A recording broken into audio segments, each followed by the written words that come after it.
Hoje a gente vai estudar um pouquinho, ver alguns conceitos sobre potencial hídrico no solo.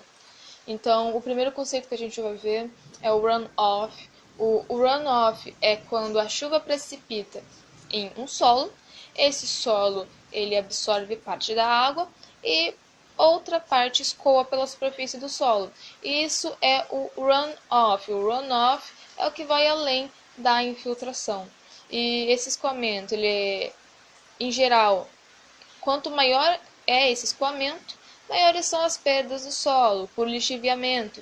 A água ela vai se mover de locais mais encharcados para locais mais secos, ou seja, de onde há mais energia potencial para onde há menos energia potencial. E essa energia ela vai representar a energia livre, que é o potencial para ele realizar trabalho. Nessa primeira imagem aqui, a gente vê um solo totalmente saturado, com a água escorrendo e levando todos os nutrientes que estão na superfície desse solo. E na segunda é uma representação da precipitação, e você vai ter a infiltração da água, e o que não é infiltrado vai escoar, vai escapar do solo, que é basicamente o que significa runoff. E o potencial hídrico do solo, da água, né? Ele vai ser influenciado pelo soluto, pela pressão, pela gravidade e pelo potencial mátrico. O símbolo do potencial é como se fosse um tridente. O potencial hídrico é um tridentezinho com um W, o dissoluto é um tridentezinho com um S e o mátrico um tridentezinho com um M. Então, o potencial hídrico da água ele é influenciado por esses fatores, e o potencial dissoluto ou potencial osmótico ele vai representar os efeitos do soluto no potencial hídrico. A pressão vai atuar de forma positiva, aumentando o potencial hídrico, e de forma negativa, diminuindo o potencial hídrico com uma tensão muito grande. A gravidade vai atuar realizando um trabalho necessário para manter a água suspensa em determinado ponto do solo, e o potencial mátrico, geralmente a água ela se movimenta por fluxo de massa. E o potencial mátrico ele representa a capacidade de retenção do solo, a capacidade de retenção da água pelo solo. Então, o solo ele é formado por três fases: a fase sólida, que é mineral e orgânica, né? Ela tem um peso específico.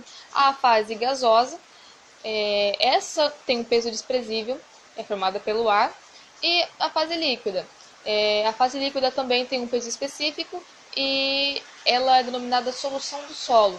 Então, a parte sólida do solo, ela é formada por matéria orgânica e matéria mineral.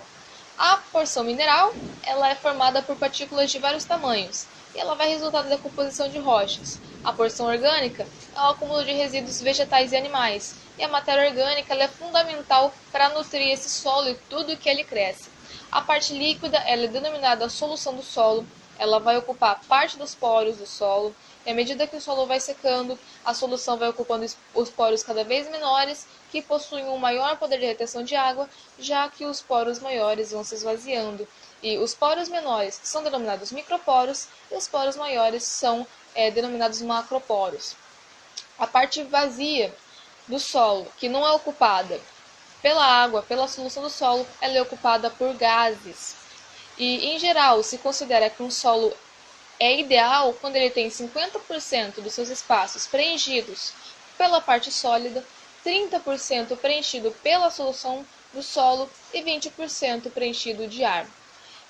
E quanto maior as partículas do solo, maior vai ser a quantidade de macroporos. Então, quanto menor as partículas do solo, maior vai ser a quantidade de microporos. E, sendo assim, solos mais arenosos, ou seja, com as partículas maiores, vão possuir menos capacidade de reter água do que solos mais argilosos, ou seja, solos com as partículas menores. Em relação a essas partículas, elas vão se agregando, juntando uma com as outras até formar agregados maiores. Solos bem estruturados e bem agregados, eles possuem agregados de forma angular, e esses agregados eles vão se desfazer com muita facilidade quando forem umidificados pela chuva. Essa boa estrutura vai melhorar a permeabilidade do solo e a nutrição dele. Solos mal estruturados vão dificultar a entrada de raízes e de água, sendo solos secos e quebradiços. E por último, a capacidade de campo, ela vai ser o conteúdo de água do solo após ter sido saturado, ou seja, quando o solo for cheio, ficar cheio de água e for drenado, o que sobrar ali é a capacidade de campo. Então, solos mais argilosos possuem uma capacidade de campo maior. E ela representa também o conteúdo ideal de água no solo, onde microporos estão cheios de água e os macroporos estão cheios de ar. Quando um solo ele é saturado pela água, então ele é drenado e a água volta a entrar em equilíbrio, disse que o solo atingiu a sua capacidade de campo. Esse equilíbrio ele é atingido porque o potencial de gravidade que faz a água descer se iguala ao potencial mátrico, que é a capacidade de retenção de água pelo solo. E à medida que o solo vai secando, a quantidade de água decresce até ficar abaixo do limite de umidade ideal para o solo, e aí vai acontecer o ponto de murcha permanente.